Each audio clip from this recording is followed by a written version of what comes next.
नमस्कार, मैं हूं आपके साथ साक्षी ममगाई। एक में केंद्र के अग्रणियों की पीड़ा और दूसरे में प्रदेश कांग्रेस का बीड़ा। ये उस कांवर के दो पलड़ों की तस्वीर है जिसकी रस्सी कसी हुई है हरीश रावत के कंधों से। विचार का विषय है कि उत्तराखंड के पूर्व मुख्यमंत्री सियासत में आए दिन विस्फोट किए जाते हैं, फिर भी कांग्रेस के समर्पित सिपाहियों की लिस्ट में सबसे पहले गिने जाते हैं। क्या उनकी इस पोजीशन का उस मिशन से संबंध है जिसे दिल्ली के रूट में एग्जीक्यूट किया जाता है, या फिर रावत की हिरासत वाली सियासत उनके ओहदे को रौंदने किसी को देती नहीं? चलिए आज रिपोर्ट में जानते हैं विस्तार से हरदा कैसे सटे हैं दो राजधानियों की दीवार से।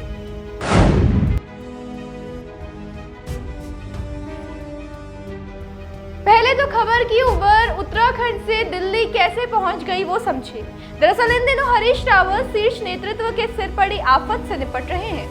अकेले नहीं, पर हाँ, उत्तराखंड कांग्रेस का चेहरा बनकर हरदा जरूर मोर्चे की अगुवाई कर रहे हैं। पूरा देश देख रहा है कि एक और नेशनल हेराल्ड मामले में कांग्रेस अध्यक्ष सोनिया गांधी ईडी के सवालों का जवाब देने दफ्तर के चक्कर काट रही है, और दूसरी ओर देश भर में कांग्रेस के उग्र प्रदर्शन की बयार चल रही है, जिसका हिस्सा बनने पूर्व मुख्यमंत्री हरीश रावत भी दिल्ली पहुंचे थे, जहां उन्हें हिरासत में ले लिया गया था।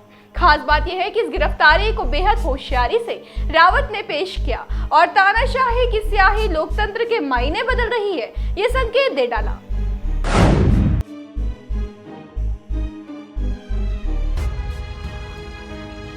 देखिए, सिर्फ हरीश रावत का अकाउंट ही सोशल मीडिया को बैटल ग्राउंड बनाने के लिए काफी है। ट्विटर पर कसर निकालनी हो या फेसबुक पर दुख साझा करना हो, वो कभी झिझकते नहीं। इसलिए हिरासत से छोड़े जाने के बाद जब उन्हें समय मिला तो उन्होंने एक पोस्ट किया था। इसमें निशाने की सीध को पीएम की ओर किया था। उन्होंने लिखा कि तानाशाही हुकूमत यूं हिरासत में लेकर हमारे हौसलों को नहीं कुचल पाएगी। उनके लिखे मुताबिक कांग्रेस सत्याग्रही बनकर लोकतंत्र की रक्षा कर रही है। अब एक दिलचस्प बात यहाँ पर नोट कीजिए, हरीश रावत लोकतंत्र की दुहाई पहली बार नहीं दे रहे। कई मौकों पर वो लोकतंत्र की हत्या की बात कर चुके हैं, और ना प्रदेश भाजपा को ना बड़े नेताओं को वो साधते हैं सीधा देश के प्रधानमंत्री और भाजपा के सबसे बड़े चेहरे पीएम नरेंद्र मोदी को।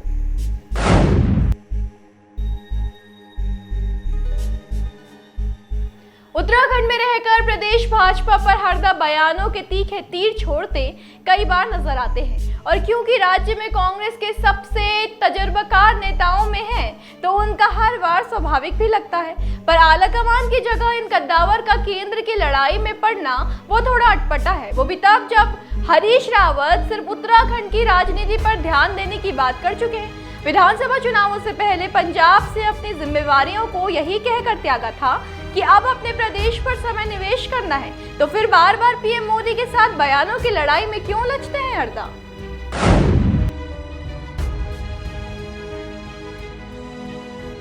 मोदी सरकार के कार्यकाल के 8 साल पूरे होने पर उसे निराशाजनक ठहराना और लोकतंत्र की हत्या का राग अलापना। उत्तराखंड के पूर्व मुख्यमंत्री हरीश रावत मुद्दा राज्य का हो या नहीं, लेकिन भाजपा पर प्रहार करने से चूकते नहीं। हरदा से ऐसे मुद्दे छूटते नहीं जिनके सहारे वो प्रधानमंत्री को भी वाक कौशल में चुनौती दे सके। अभी जब उत्तराखंड में मुस्लिम यूनिवर्सिटी मामला गरमाया था, जिसे आगे चलकर हरीश रावत ने भाजपा की जीत का कारण बताया था, कहा था कि धामी सरकार 2.0 मुस्लिम यूनिवर्सिटी मामले के गर्भ से निकली है। इसी मुद्दे पर हरदा पीएम मोदी को पहले ही चुनौती दे चुके थे। दरअसल तब कांग्रेस पर तुष्टीकरण की राजनीति का आरोप पीएम ने लगाया था, जिसके जवाब में पूर्व मुख्यमंत्री ने कहा कि मोदी जी सिर्फ जुमलेबाजी करते हैं। मैंने या कांग्रेस के किसी नेता ने भी अगर मुस्लिम यूनिवर्सिटी खोलने का बयान दिया हो तो मैं राजनीति ही नहीं बल्कि अपने प्राण त्याग दूंगा। अब हरीश रावत का यूं राष्ट्रीय स्तर पर जाकर दहाड़ना, प्रदेश से निकलकर दिल्ली तक हुंकार, सवाल है इसके मायने क्या है?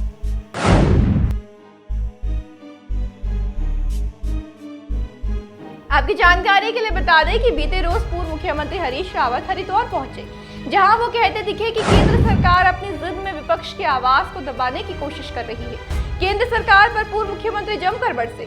देखिए, हरीश रावत भले ही गुटबाजी और शक्ति की लालसा के आरोपों में अपनी ही पार्टी में घिरते आए हों, लेकिन रावत कितने दमदार राजनेता हैं, कितने कुशल वाचक हैं, ये भाजपा और कांग्रेस दोनों ही जानती है। उनकी लोकप्रियता भी कई तौमतों के बीच बरकरार रही है। सियासत की नब्ज टटोलने वालों को ये भी लगता है कि हरीश रावत का सबसे बड़ा हथियार दो राजधानियों की वही दीवार है जिसकी बात शुरू में की गई थी।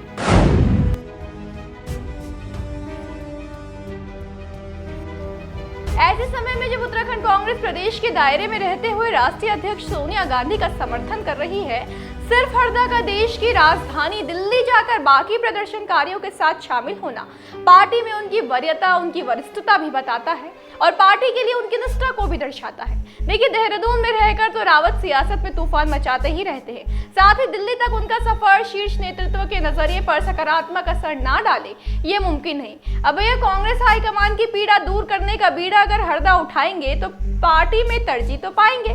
खैर, आज के लिए इतना ही, फिर हाजिर होंगे। आप बने रहे देवभूमि इनसाइडर के साथ। आज ही डाउनलोड करें देवभूमि इनसाइडर ऐप।